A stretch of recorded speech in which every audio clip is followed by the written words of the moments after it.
उसलै गलती ही हुई, ये मिगी अज तक समझ नहीं आई कि गलती क्या फौज की हुई तो जां सारी गौरमेंट।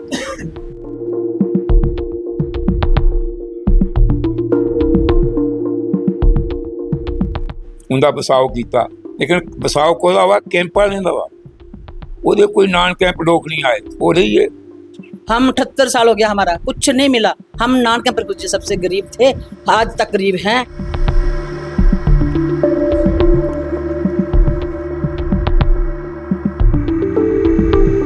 जो घरती लड़ाई शुरू 71 फिर सारे लोग शाम वाले नसे, 46 पिंड नसे। नसने के बाद वो फिर उन्हें आख्या भी फिर शिमला एग्रीमेंट इलाका का सारा पूरा दे दिता।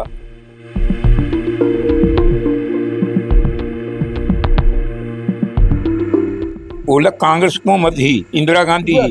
कांग्रेस दियां बड़ियां गलतियां हुई। कांग्रेस की पहली गलती तो यह हुई थी कि जी उसलै महाराज साहब की इन्हें आर्मी नहीं दी।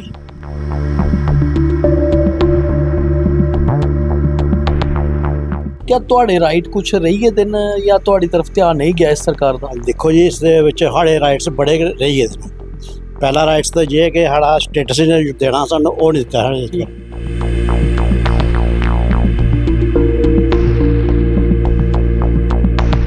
चाइना ने पाकिस्तान ने घुसाया कि इंडिया को कुछ नहीं है। ਜਿਹੜਾ ਸ਼ਾਮ ਵਾਲਾ ਇਲਾਕਾ ਦਿੱਤਾ ਉੱਥੋਂ ਫਿਰ ਤੁਹਾਡੀ ਦਿੱਕਤਾਂ ਸ਼ੁਰੂ ਹੋਈਆਂ ਰਿਫਿਊਜੀਆਂ ਦੀਆਂ। बस उतो सारियां चुप, लेकिन नान कैंप कुछ कोई मां दी मासी आखे नान कैंप कुत्थे जाग।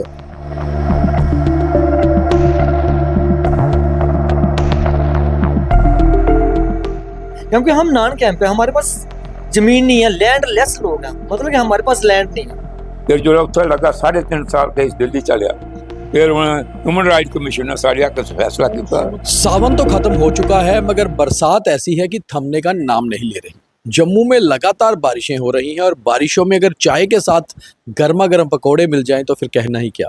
तो ऐसे में हमारा प्रोग्राम चाय टाक आगे बढ़ रहा है और आज हम पहुंचे हैं जम्मू के बाहरी इलाके उदयवाला में। उदयवाला में बहुत सारे परिवार रहते हैं रिफ्यूजीज़ के। जब 1947 में भारत और पाकिस्तान आज़ाद हुए और साथ में ही हो गया दो देशों का बंटवारा, इस बंटवारे में सबसे ज़्यादा दर्द झेला उन्होंने जिन्होंने विस्थापन पाया, जिन्हें विस्थापित कहा जाता है, रेफ्यूजी कहा जाता है। बहुत सारे रेफ्यूजीज़ थे, कुछ पुंछ इलाके के पीओके से, कुछ मुजफ्फराबाद से, कुछ मीरपुर से, तो कुछ जम्मू के छंब से। मगर एक रेफ्यूजी ऐसे थे जिन्हें नॉन कैंप रेफ्यूजी कहा जाता है, जो रेफ्यूजीज तो थे मगर वो कभी कैंप्स में नहीं गए और इसी कारण उनके साथ सरकार पूरी तरह से जस्टिस नहीं कर पाई। तो आज का चाय टॉक इन्हीं रेफ्यूजीज के साथ और जानते हैं इनका दर्द क्या था, क्या अब की मोदी सरकार इनके साथ कुछ जस्टिस कर पाई है, क्या इन्हें कुछ मिलना शुरू हुआ है और अगर हुआ है तो अब आगे मुद्दे क्या है। तो आइए जानते हैं और आपको दिखाते हैं कौन से ये रिफ्यूजी हैं, क्या है। तो आज का चाय टॉक इन्हीं रिफ्यूजीज के साथ। नमस्कार जी। आज हमने सोचा कि क्यों ना नॉन कैंप रिफ्यूजीज का भी जो दर्द है, जो मुद्दे हैं वो बताए जाएं। तो हमारे आज के चाय टॉक में आपका स्वागत है। आपका नाम क्या है पहले और आपकी एसोसिएशन का नाम क्या है? मेरा नाम है कैप्टन युद्धवीर सिंह और मेरी एसोसिएशन का नाम है POJK डीपीज फ्रंट 1947, 1965, 1971 और नॉन कैंप। कैप्टन साहब, करीबन 40 सालों से आप संघर्ष कर रहे हैं। उससे पहले 30 साल नौकरी भी की। समझ लीजिए आपने 87 साल आपकी उम्र है और आपने 60 साल आपको हो गए यही कुछ करते हुए, 60 से भी ज़्यादा शायद। आज मोदी सरकार क्या नॉन कैंप रिफ्यूजीज़ के साथ कुछ जस्टिस कर पाई? कुछ आपको मिलना शुरू हुआ और अगर हुआ तो अभी बकाया क्या है, पेंडिंग क्या है? देखिए, गवर्नमेंट ने मैंने बहुत देखी हैं। पहले नेशनल कॉन्फ्रेंस ने राज किया, उनको भी देखा। उसके बाद PDP आई, उसको भी देखा। उसके बाद जॉइंट गवर्नमेंट बनी कांग्रेस और NC की, उनको भी देखा। फिर कांग्रेस और PDP भी बनी, उनको भी देखा। और सबके पास हमने जोड़ी बनाकर मांगा कि हमारा बसाव कीजिए, हमें भी देखिए। हम भी जम्मू कश्मीर के निवासी हैं, जम्मू कश्मीर के रहने वाले हैं। जम्मू कश्मीर में हमारा भी कुछ है, हमारी भी कोई जायदाद प्रॉपर्टी है, लेकिन अभी बदकिस्मती से शंभ सेक्टर में 3 हमले हमने झेले हैं, हमारे लोगों ने झेले हैं। सबसे पहले 1947 का, फिर 1965 का, फिर 1971 का। लेकिन बदकिस्मती जिन ग्रुप्स की मैं बात करता हूँ नॉन कैंप की, वो लोग कैंप में शामिल नहीं हुए। उसका बड़ा कारण था। कारण क्या था? उसकी 3 वजूहात थी, वो लोग कैंप में क्यों नहीं गए। ये सवाल पूछा जाता है मुझे, बार बार सवाल पूछा जाता है कि कैंप में आप क्यों नहीं गए। अगर कैंप वालों का सेटलमेंट हुआ तो आपका हाँ, क्या? ये तो सवाल बनता है क्योंकि 1900 के करीब कुछ परिवार कुनबे थे, जी। वो लोग काम पे क्यों नहीं गए, ये सवाल तो है। अभी सवाल बनता है, इसमें उसका जवाब भी है। अगर सवाल है तो जवाब भी है। जवाब क्या है? इसमें मैक्सिमम आदमी आर्मी पर्सनल थे, जो चाइना के साथ भी लड़े, पाकिस्तान के साथ 65 में भी लड़े, 71 में भी लड़े। तो क्या वो कैंप में कैसे रह सकते थे? उनकी नौजवान बीवियाँ थी, नौजवान लड़कियाँ थी, क्या वो अकेले कैंप में छोड़ सकते थे? एक घर का नुमाइंदा अगर वो लड़ाइयाँ लड़ रहा है तो क्या उनकी औरतें या उनकी लड़कियां कैसे कैंप में रह सकती थी? एक कारण ये था। नंबर 2, कुछ मजदूर तबका था जो मेहनत मजदूरी के लिए अपने बच्चों का पेट पालन करने के लिए कोई जलंधर में, कोई जगाधरी में, कोई बटाला में, कोई अमृतसर में, कोई शाहपुर में, कोई दिल्ली में, कहीं वहीं भी चले गए थे। और कुछ पहले ही झटके में 1947 में ही जब भागदौड़ी शुरू हुई तो कुछ लोग हिमाचल में भी गए, दिल्ली में भी गए, मध्य प्रदेश में भी गए, पंजाब में भी गए। वो भी ग्रुप था। तीसरा ग्रुप वो था जो सेमी आर्मी थी, दाखने वाले, पानी वाले, बिजली वाले, टीचर, मास्टर, वो भी अपनी नौकरी अंजाम देते, वो भी अपने बच्चे कैंप में नहीं रख सकते। ये कारण थे नॉन कैंप के बचने के या कैंप में ना शामिल होने के, जिस वजह से नॉन कैंप लोग रह गए। कैप्टन साहब, कैंप में नहीं जाने का आपको आज क्या लगता है, फायदा हुआ या नुकसान हुआ? देखो जी, हमें तो बहुत नुकसान हुआ। एक तो हम गवर्नमेंट का बोझ नहीं बने, गवर्नमेंट को फायदा हुआ, एक तो गवर्नमेंट का बोझ नहीं बने। दूसरा, गवर्नमेंट से हमने लिया कुछ नहीं। तीसरा, जो स्ट्रगल की है, जदोजहद की है, वो अलहदा है। और चौथी बात यह है कि इन लोगों के ऊपर जो गुर्बत गरीबी आई, बच्चे अनपढ़ रह गए, पढ़ाई नहीं पढ़ा सके। जो मजदूर तबका कैसे बच्चे पढ़ाएगा? फौज वाला जो लड़ाइयाँ लड़ रहा है वो कैसे बच्चे पढ़ाएगा? इस ढंग से हमें बहुत नुकसान हुआ है। इतना नुकसान हुआ है कि जो जिनके साथ हुआ वही बता सकते हैं, जिनके साथ नहीं हुआ उनके लिए मैं आज आपकी क्या मांग है, जो मुख्य मांग सरकार से क्या है? हमारी मांग सबसे पहले ये है कि इन लोगों के ऊपर ध्यान दिया जाए। सबसे पहले इन लोगों का बसाव किया जाए, बसाव के तौर पर। हमारा आज तक बसाव किसी ने सोचा ही नहीं है। किसी बसाओ क्या आप चाहते हैं? सरकार आपको प्लॉट्स दे, ज़मीन दे, फ्लैट्स दे? हम चाहते हैं कि जो हमारा नुकसान हुआ उसकी भरपाई की जाए। सबसे पहले तो हम चाहते हैं कि जो जेपीसी सन 2009 में आई थी, जॉइंट पार्लियामेंट्री कमेटी, उस वक्त कांग्रेस की हुकूमत थी। जेपीसी में सभी पॉलिटिकल पार्टी के लोग आए थे, 44 आदमी की टीम थी। एक श्री भट्टाचार्य थे, वो उसके चेयरमैन थे। उनसे हमने मिले, उनसे डिस्कशनें हुई, उनसे बातें हुई और उन्होंने सब रिफ्यूजी की बातें सुने, 47 वालों को भी, 65 वालों को भी, 71 वालों की भी, नॉन कैंप की भी, और इवन वेस्ट पाकिस्तान वालों की भी उन्होंने बात सुनी है। और जो उन्होंने रिकमेंडेशन दी है, जेपीसी की रिकमेंडेशन जो हुई है, उस रिकमेंडेशन के आधार पर हमारा बसाव होना चाहिए। वो आज तक गवर्नमेंट उधर ध्यान नहीं देती है, ना कांग्रेस ने दिया, ना अभी बीजेपी आई है वो भी नहीं देती है। तो हम क्या, हमारा बसाव कैसे होगा? ये तो कभी 5 रुपये दे दिए, कभी 10 दे दिए। जैसे अभी बीजेपी आई, हमें बहुत उम्मीद थी कि ये अभी कुछ करेंगे, क्या उनको हमारे दुखों का पता है। लेकिन वो ही मोदी जी ने 5.5 लाख अनाउंस किया, उसके बाद वो भी चुप हो गए। अभी नहीं, कह रहे हैं अभी दूसरी किस्त भी आएगी, 11-11 लाख। नहीं आ रही, कुछ नहीं आ रहा, सिर्फ अफवाहें हैं, झूठी फैलाई जा रही हैं, गुमराह किया जा रहा है लोगों को। कोई अभी तक गवर्नमेंट ने उसके ऊपर स्टेप नहीं दिया है कि इनको और अभी जो 5.5 को काट दो, 24.5 बैलेंस था। 30 लाख JPC की रिकमेंडेशन है कि 30 लाख रुपया पर फैमिली को देना चाहिए। अगर वो है तो उसको भी नहीं ये मान रहे हैं। अभी हमने तो कोशिश कर ली, बड़ी उम्मीद थी हमें, हम बहुत उम्मीदें लेकर आए थे कि मोदी जी आए हैं, अभी हमारा बड़ा हो जाएगा, अभी हम पीछे नहीं रहेंगे। और अभी देखते देखते 2 टेनोर तो वो तीसरे टेनोर में फिर हमने उनको सपोर्ट दी है, जताया है, बनवाया है बड़ी तमन्ना के साथ, खुशी लेकर कि हम बड़े खुश थे कि मोदी जी आए हैं, करेंगे। क्योंकि कांग्रेस बाकी वालों को हम देख चुके थे, उन्होंने तो हमको अंगूठा दिखाया, नेगेटिव जवाब दिया है। लेकिन मोदी जी के ऊपर बड़ी उम्मीद थी, अभी भी उम्मीद है, मैं उम्मीद नहीं छोड़ सकता हूँ, अभी भी उम्मीद है। लेकिन कब तक उम्मीद पर जीते रहेंगे, सवाल ये है। बात सही है। कब तक उम्मीद पर जीते रहेंगे, ऐसा कैप्टन साहब कह रहे हैं। आपका क्या नाम है?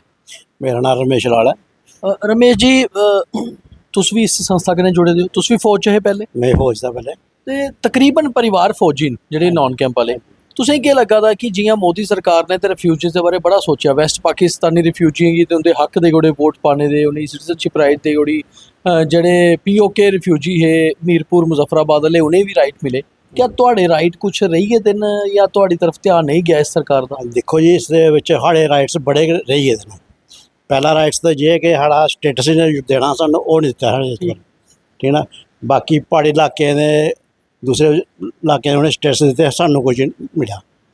दूसरा जो जमीनां साढ़ी पाकिस्तान च रेही गेइयां न, उं'दे लेई जो मुआवजा मुकर कीता हा, ओह् अजें तक मुआवजा नहीं पूरा मिला।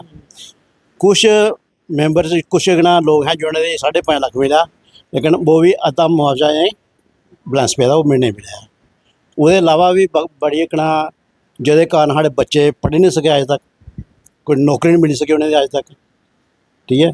बेरोजगारी ज़्यादा होई गेदी है, ठीक है। ते 5.5 लाख कन्नै किश नहीं बनदा। और जेह्ड़ा इ'नें 30 लाख रपेआ मंजूर कीता हा, अगर ओह् पूरा सानूं मिले जा तां थोड़ा बहुता तो कसर 11 साल मोदी सरकार गी होई गे न, एह् तीसरा टैन्योर दा भी 1 साल होई गेआ। केह् लगदा है कदों तक्कर तुसेंगी इस्सै सरकार दे विच तुहाड़े राइट मिली जाङन जेह्ड़े बकाया न? सरकार, केंद्र सरकार जिसलै तुस मिलदे हो उं'दे नुमाइंदे कन्नै, MP न साढ़े इत्थे, उं'दे कन्नै मिलदे हो, केह् आखदे न तुसें? देखो जी, हुण जेह्ड़े बी असें मैंबरें ने मिलने आं, ओह् सिर्फ आश्वासन दिंदे न भाई तुं'दा कम्म होई जाग, लेकिन अजें होआ दा नहीं है पूरा। तो असें चाह्न्ने आं कि जेह्ड़ा साढ़ा बैलेंस रेही गेदा जां जो बी साढ़े रिक्वायरमेंट है ओह् जल्दी से जल्दी पूरी कीती जा, और सानूं उम्मीद है कि करङन साढ़े कम्म पूरे। तो रिफ्यूजी अलग अलग कम्युनिटी के हैं। हालांकि वेस्ट पाकिस्तानी रिफ्यूजीज़ ने तो जश्न मनाया था कि उनको सब कुछ मिल गया, वहीं दूसरी ओर कई ऐसे रिफ्यूजीज़ थे जिनका कहना है कि उन्हें कुछ नहीं मिला। एक ऐसे ही ये नॉन कैंप रिफ्यूजीज़ हैं जिनका कहना है कि पहली किस्त तो 5.5 लाख की आई, मगर उसके बाद कुछ नहीं मिला। अलग अलग दर्द हैं, अलग अलग इनके जो है मुद्दे हैं, मगर ये मानते तो हैं कि कम से कम इस सरकार ने फिर भी ध्यान दिया है। आखिर इनकी सोच क्या है? मेरे सहयोगी राजकुमार भी बात करेंगे, कुछ और जो लोग हमारे साथ हैं, कुछ युवा भी हैं जो कुछ ही सालों से इस संस्था के साथ जुड़े हैं, और युवाओं का स्टेटस क्या है इस रिफ्यूजीज़ में, जो नॉन कैंप वाले हैं वो क्या मानते हैं, ये भी बात ज़रूरी करना है। तो राजकुमार से बोलूँगा कि ज़रा सबसे बात करके आपको बताएंगे। तो चलिए, बातचीत तो आप सुन ही रहे हैं, ये वही लोग हैं इनकी बहुत बार प्रोटेस्ट रस्तों में, पार्कों में, सड़कों में जो है वो करते हैं। लेकिन चाय टॉक के साथ सोचा क्यों ना आप भी इस समय चाय पी रहे हैं, हाथ में कप है, और शायद इन्हें भी जो है वो आप देखेंगे और आपको भी लगेगा। आप क्या नाम है भाई साहब? मेरा नाम वीरेंद्र सिंह चिब। डिमांडें, चीज़ें तो सब हम सुनते आई रहे, लगभग 30-40 साल हो गई इस लड़ाई को लड़ते हुए, लेकिन अब भी ये लड़ाई काफ़ी देर से हम लड़ रहे हैं, और लड़ते लड़ते आज हमारे जो बुजुर्ग हैं वो भी, उनकी एज भी 87 ईयर हो गई है, और मुझे भी इस संस्था से जुड़े हुए नियर अबाउट 25 साल हो गए। 25 साल से मैं भी संस्था के साथ चल रहा हूँ, रैलियों में भी जाते हैं, डिमांडें हैं काफ़ी हैं हमारी, लेकिन ध्यान जो है वो सरकार नहीं दे रही हमको। मुद्दे हमारे काफ़ी हैं, जैसे कि जो POJ के नॉन कैंप रिफ्यूजी हैं, उनकी अगर हालत देखी जाए ग्राउंड लेवल पे, ज़मीनी सतह पे, अगर सरकारें उनकी हालत को देखें, वो तब से लेके आज तक उसी 5 मरले के प्लाट में रह रहे हैं जो उनके बुजुर्गों ने लिया था। आज तक वो उसको सर्वाइव नहीं, आगे बढ़ा नहीं सके, क्योंकि उनकी इनकम ऑफ सोर्सेज नहीं है, पढ़ नहीं सके वो। और सरकार ने जो हमारे साथ वादा किया था, जो जेपीसी की रिपोर्ट थी कि 30 लाख पर फैमिली को दिया जाएगा, उसमें से अभी बीजेपी गवर्नमेंट ने 5.5 लाख का एक हमें लॉलीपॉप दिया है। इतना तो है, उन्होंने एक लॉलीपॉप दिया हमें। अभी जो हमारे 24.5 लाख पेंडिंग अमाउंट है, अभी हम चाहते हैं कि वो भी जल्दी से रिलीज़ की जाए, क्योंकि जो 5.5 लाख दिया है वो जिस हिसाब से दिया है, एक परिवार के हिसाब से, जैसे मेरे पिताजी थे, उनके आगे 4 बच्चे थे, 4 बच्चे में वो डिवाइड हुआ पैसा, वो क्या करेंगे उस पैसे? किसी को 75,000 आया, किसी को 80,000 आया, क्या करेगा उस पैसे? जहाँ तो गवर्नमेंट हमें एक मुश्त दे दे पैसा, ताकि हम कुछ ना कुछ छोटा मोटा रोजगार बना सकें, जहाँ अपने लिए कोई 5 मरले प्लाट ले सकें। क्योंकि हम नॉन कैंप है, हमारे पास ज़मीन नहीं है, लैंड लेस लोग हैं, मतलब कि हमारे पास लैंड नहीं है। तो उस हिसाब से हम गवर्नमेंट से यही उम्मीद कर रहे हैं कि हमें एक मुश्त पैसा दिया जाए और हमें ज़मीन दी जाए, क्योंकि एक फैमिली के आगे आज 4 फैमिली बन चुकी हैं। और हमारा एक बोर्ड बनाया जाए, वो बोर्ड हमारी जो तकलीफ़ें हैं वो हम अपनी तकलीफ़ें उस बोर्ड तक पहुंचाएं, वो आगे सरकार तक पहुंचाएं। और एक डिमांड हमारी जो जेन्युइन डिमांड है वो ये है कि पीओजेके का एक नुमाइंदा हमारा, जो इन्होंने अभी अनाउंस किया था, असेंबली में हम भेजेंगे। और हम चाहते हैं कि हमारा एक नुमाइंदा असेंबली में भी हो, जो हमारी आवाज़ को पहुंचाए आगे। तो अभी तक बस वही है कि आश्वासन मिल रहे हैं, तो हम भी हर महीने प्रोटेस्ट करते हैं, सरकार के आगे गुजारिश करते हैं कि हमारी बात को सुना जाए। जी बिल्कुल, गुजारिशें कर रहे हैं, ये तमाम लोग कर भी रहे हैं। मैम, क्या नाम है आपका? सर मेरा नाम स्कंदया देवी, महिला विंग प्रेसिडेंट पीओजेके रिफ्यूज। लगातार आपको हम देखते रहते हैं, चिल्लाते भी हैं आप, नारेबाजी भी करते हैं, तमाम चीज़ें करते हैं, लेकिन उसके बावजूद भी अब क्या स्थिति? हमारी जो मांगे हैं बड़ी ज़्यादा हैं, पर सरकार ही दे नहीं रही है। एनसीसी के पास गए, उन्होंने कुछ नहीं दिया, कांग्रेस पास गए, उससे कुछ नहीं दिया। अब बीजेपी को समर्थन 3 बार दे चुके हैं, अभी तक मिला कुछ नहीं है। 5.5 जो बोला इन्होंने वही दिया है, लॉलीपॉप बोलते 5.5, सिर्फ 5.5, उससे कुछ नहीं बनने वाला। 30 लाख किया हुआ है, 24.5 बैलेंस पड़ा है हमारा। जो नॉन कैंप रिफ्यूजी है सबसे गरीब तबका है, उनके पास ज़मीन नहीं है, घर नहीं है, गृहस्थी नहीं है। और हमारे प्रेसिडेंट साहब बोल रहे हैं कि जो लोग हमारे फौजी थे उस टाइम, उनकी फैमिली थी, वो है नॉन कैंप। हमारे कोई छाबड़ा लगाता था, कोई दिहाड़ी लगाता था, कोई ऐसे लोग हैं। जब लड़ाई लगी थी 71 वाली, तो तब लोग कोई मामा के घर गया, कोई अपनी बहन के घर चला गया, ऐसे लोग दरबदर हो गए। आज अगर लड़ाई लगे तो हर गोली चले, मैं देखूं किसका घर जाता है और कितना नुकसान होता है, कैसे इनको मिलता है सब कुछ। हम 78 साल हो गया, हमारा कुछ नहीं मिला। हम नॉन कैंप रिफ्यूजी सबसे गरीब थे, आज तक गरीब हैं। हमको ज़मीनें दी गई। मैं आपके माध्यम से, मीडिया के माध्यम से बोलना चाहती हूँ, अपील भी करना चाहती हूँ कि हमारे को जल्दी से जल्दी 30 लाख भी दिया जाए, और 24.5 जो बैलेंस है वो भी मिलना चाहिए, और ज़मीन भी मिलनी चाहिए। हाँ, और देखो कितना कितना नया कवर हो रहा है हमारे पे। जो कश्मीरी लोग हैं उनको 1.5 लाख लोग हैं, उनको 2 सीटें मिली है। हम 11 लाख लोग हैं, हमारे को 1 सीट दी है। क्या किसको दी? क्या 47 को दी, 67 को दी, या 71 वालों को दी, किसको नॉन कैंप को दी, किसको दी, पता भी नहीं किसको दी। ऐसे ऐसे मतलब चलते रहे हैं। मैं मीडिया के माध्यम से बोलती हूँ, गवर्नमेंट आज भी हमारी बात सुने, तो हम आप मीडिया का धन्यवाद करती हूँ, और आगे हमारी बात सुननी चाहिए। ऐसे बात होती रहेगी, हमारी रिपोर्ट दर बदर खज्जल होते जाएंगे, बात को कर नहीं पाएगा, हम लोग खज्जल होते जाएंगे। तो आगे जब आती है इलेक्शन तो फिर देखते हैं क्या होता है क्या नहीं। चलें, तो सबकी उम्मीदें इलेक्शंस पर ही है। हर बार जम्मू कश्मीर में ऐसे बहुत से तबके हैं जो अपने राइट्स को लेकर, कोई तनख्वाहों को लेकर, कोई सैलरीज़ को लेकर, कोई ज़मीनों को लेकर, कोई 71 वार के विक्टिम्स हैं, तमाम लोग जो है वो सरकारों से उम्मीदें लगाए बैठे हैं। बहुत लंबी लिस्टें हैं, बहुत लंबी फरियादें हैं। सरकारें काम कर रही है, लेकिन धीरे धीरे काम हो रहा है, और लोगों को चाहिए कि हमारा काम जो है वो जल्दी से हो जाए। ये तमाम, चाहे 65 हो, 62 हो, या 1971 की वार हो, उस समय के रिफ्यूजीज़ लोग, खासकर ये वो लोग हैं जो नॉन कैंप्स में रहे, यानी ये कैंपों में नहीं रहे, किसी अपने रिश्तेदार या कहीं और जगह पर जो है वो रह रहे थे, और इन्हें अपने हकूक़ नहीं मिले। और इस बार चाय टॉक पर हमने लगातार आपको हम दिखाते हैं कि अलग अलग जगहों पर जाके अलग अलग लोगों के साथ बैठते हैं, उनका दिनचर्या क्या चल रहा है, उनकी क्या दिक्कतें हैं, वो तमाम चीज़ें जो हैं वो सुनते हैं। तो आप भी अवश्य कमेंट बॉक्स में बताइएगा कि आखिर आपको ये चाय टॉक कैसा लगा, और अगली बार हम आपको अलग लोकेशन पर किसी और के साथ चाय टॉक करते हुए आपको दिखेंगे। तब तक तमाम द न्यूज़ रूम के जो बाकी प्रोग्राम्स हैं उसे देखते रहिए। धन्यवाद।